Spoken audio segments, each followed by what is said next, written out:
एक ऐसी सीट जिसे मोदी लहर में भी भाजपा नहीं जीत पाई, जिस सीट पर मुख्तार अंसारी जैसे माफिया के भाई का दबदबा है, उस सीट को भाजपा ने इस बार प्रतिष्ठा का प्रश्न बना लिया है। ये है पूर्वी उत्तर प्रदेश की गाजीपुर की सीट। नमस्कार, उदय इंडिया में स्वागत है आपका। मैं हूं अंशुमान आनंद।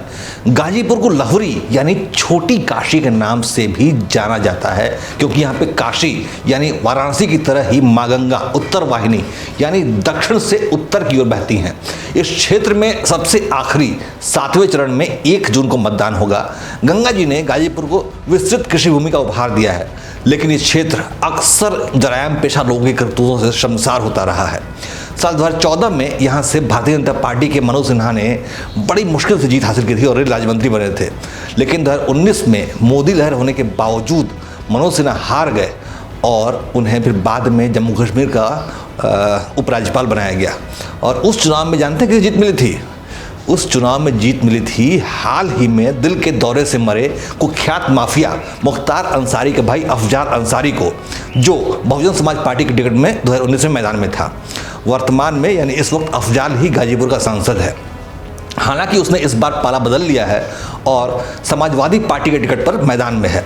बसपा ने उधर डॉक्टर उमेश सिंह को टिकट दिया है और भाजपा की तरफ से मैदान में है पारसनाथ राय, जो कि राष्ट्रीय स्वयंसेवक संघ के पुराने कार्यकर्ता हैं और शैक्षणिक क्षेत्र में कार्यरत हैं।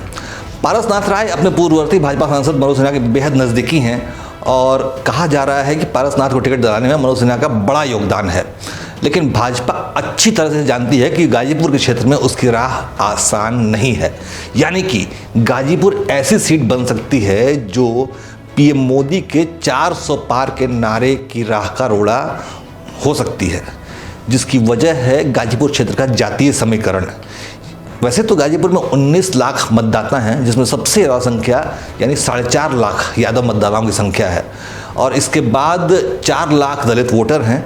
मुस्लिम मतदाता 2.7 लाख हैं, राजपूत भी 2.7 लाख हैं, ब्राह्मण 1.6 लाख हैं, भूमिहार 40,000 हैं, कुशवाहा 1.2 लाख हैं, अन्य पिछड़ा वर्ग के लोग 1.5 लाख हैं, वैश्यों की संख्या 1.8 लाख है और बिंद मतदाता 1 लाख हैं।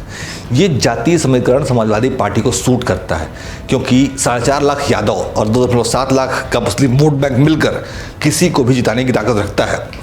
वहीं बसपा के उमेश सिंह का भरोसा 4 लाख दलित और 2.7 लाख राजपूत यानी अब तो स्वजातीय वोटरों पर है।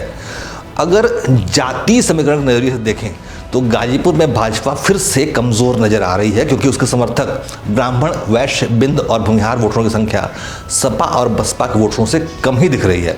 ऐसे में भाजपा के पास हिंदुत्व का कार्ड खेलने के सिवा कोई और रास्ता नहीं बच पा रहा है, जिससे सपा बसपा की जातीय किलेबंदी में सेंध लगाई जा सके।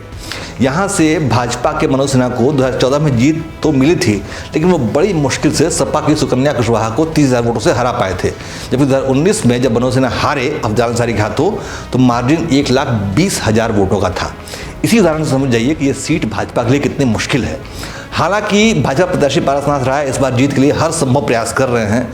उनके साथ आरएसएस का पूरा कैडर भी एकजुट है, लेकिन गाजीपुर की जातीय किलेबंदी एक बार फिर से भाजपा के लिए बहुत दुर्जेय दिखाई दे रही है, क्योंकि लड़ाई बेहद कांटे की है। सपा और बसपा दोनों ने गाजीपुर में अपने उम्मीदवारों का चयन बेहद सोच समझ कर किया है और दोनों ही भाजपा की मुश्किलें बढ़ाने में कोई भी कसर नहीं छोड़ रहे हैं। ऐसे में देखना होगा कि गाजीपुर का किला भाजपा फतह कर पाती है या नहीं।